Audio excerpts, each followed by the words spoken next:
Si eres psicóloga, es probable que te hayas hecho esta pregunta en alguna ocasión. La pregunta de ¿cuántos pacientes debería atender en el día a día?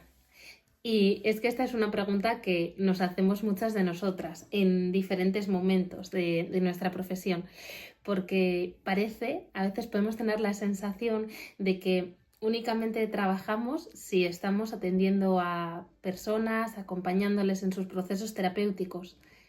No sé si esto te ha ocurrido, pero lo cierto, la realidad es que el trabajo de psicóloga no es solamente el de acompañar personas y esta parte más asistencial.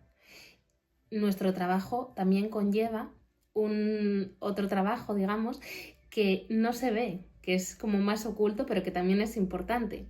Alguna de estas cosas, por ejemplo, serían las supervisiones. En muchas ocasiones supervisamos ciertos casos para tener una mejor perspectiva, poder acompañar mejor a la persona que tenemos delante. También preparamos los casos, aparte de las supervisiones, también hacemos un trabajo previo antes de las consultas, ¿no? Para saber qué temas vamos a tocar, qué objetivos tiene esta persona y cómo podemos acompañarle a conseguirlos. Vamos viendo un poquito cómo va evolucionando, qué necesita en función de en qué fase de la terapia esté. También hay otra serie de trabajos por detrás que son las formaciones. En muchos casos las psicólogas estamos constantemente formándonos. A veces igual decimos, bueno, voy a descansar, pero aunque descansemos seguramente estemos mirando podcast, escuchando podcast, perdón, o leyendo algún artículo, o digamos que la formación no es solamente la formación reglada o homologada o hacer un curso específico en internet acerca de, por ejemplo, cómo intervenir con pacientes que tienen ansiedad.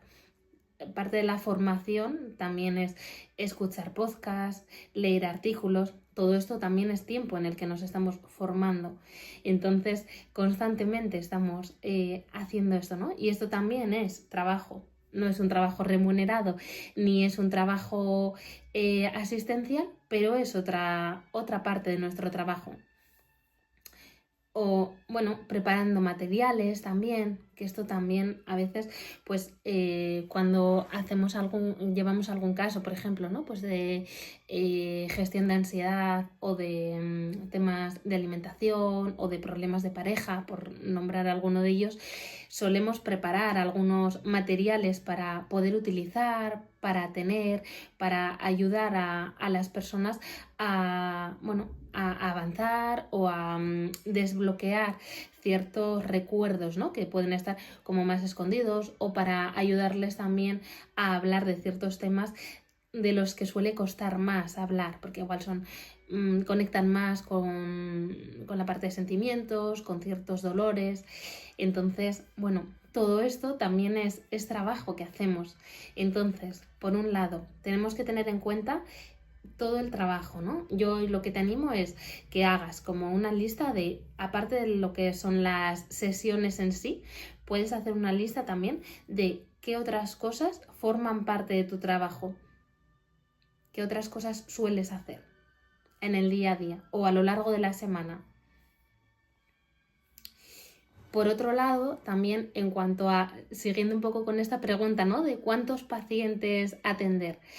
Bueno, creo que hay que tener en cuenta un poco varios factores. Por un lado, la etapa vital en la que estamos cada una en nuestras vidas también, ¿no? Pues no es lo mismo, por ejemplo, alguien que acaba de ser madre, que igual tiene que hacer como más malabares, ¿no? Para cuidar de su hijo o su hija y pasar consulta o trabajar como psicóloga en este caso. No es lo mismo esa etapa vital que cuando acabamos de salir de la carrera o depende un poco, ¿no? Las circunstancias. A veces también tenemos otras cosas en nuestra vida personal que nos conllevan más tiempo o otras prioridades. Entonces, bueno, también hay que ver un poco esto. Entonces, también lo que te propondría es ver un poco, aparte del trabajo en sí, en consulta, del trabajo como psicóloga, con qué más cosas tienes que lidiar a día de hoy en tu vida. porque esto también es algo importante. Por otro lado, también es importante valorar un poco qué peso o qué implicación tiene cada uno de los casos que atendemos, porque sabemos que no todos los casos conllevan el mismo peso o la misma implicación por nuestra parte, ¿no? Con esto me refiero a que hay casos que tienen más gravedad, otros casos que son más leves. Entonces, bueno, esto es así realmente. Entonces, ver un poco también hasta qué punto, pues bueno, los casos que estamos llevando tienen más implicación, menos, más carga, menos. Y para esto, ¿cómo lo podemos hacer? Pues, por ejemplo, un ejercicio podría ser apuntar, coger un papel y un boli y apuntar los nombres de los pacientes o las siglas o los nombres, al final es para nosotras, o sea que es totalmente confidencial. Apuntar un poco pues esos nombres, ¿no?, de los pacientes que tenemos a día de hoy en la agenda y ver qué peso requiere para mí este tratamiento o este proceso terapéutico. Cuánto me ocupa a la hora de preparar las sesiones, qué gravedad tiene, un poco todo esto, ¿no? Y con esto no quiero que nos equivoquemos o que se malentienda, porque todas las personas que acompañamos, por supuesto, que tenemos que tener con ellos la misma preparación, la misma dedicación, ¿no?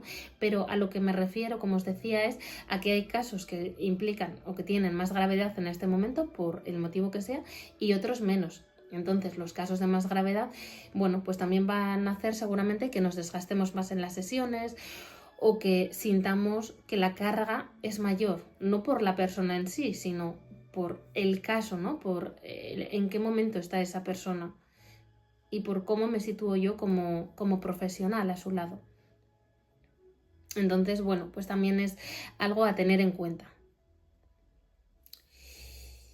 Y yo creo que un poco así, analizando estas cosas que os mencionaba, creo que también podemos llegar ahí a valorar un poco, ¿no? ¿Cuántos casos puedo atender en este momento?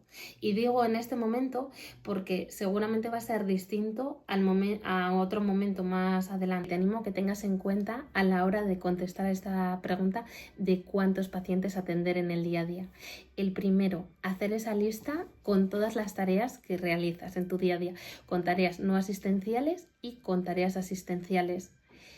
El segundo punto sería ver en qué momento de tu vida estás, a nivel personal también, ¿no? Porque ante todo somos personas que acompañan a otras personas, pero también tenemos que tener en consideración en qué momento estamos y en función de eso, pues bueno, vamos a poder hacer un número de sesiones u otro. El tercer punto sería tener en cuenta la gravedad del caso para evaluar y valorar el desgaste o el tipo de acompañamiento que esa persona requiere y necesita por mi parte.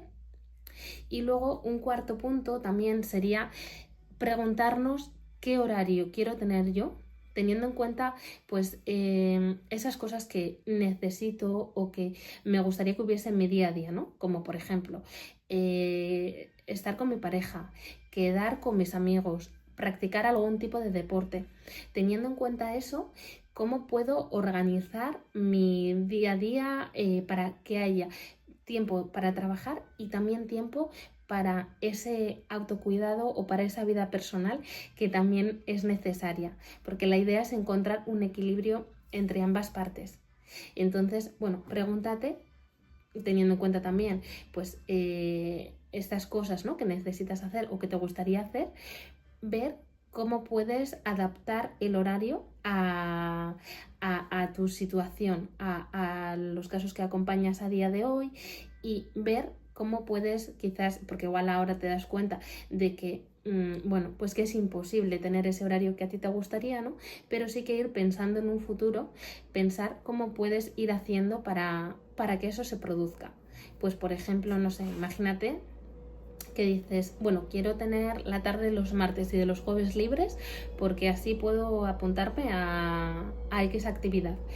Bueno, pues entonces igual se puede, de cara a cuando vayan llamando nuevos pacientes, igual puedes ir encontrando la manera de ponerles en otras franjas horarias o en otras tardes, o ir valorando un poquito esto para que no te descuides por el hecho de acompañar a otras personas. Espero que de alguna forma esto te haya aportado alguna idea, te haya resultado útil, y te espero en los siguientes vídeos.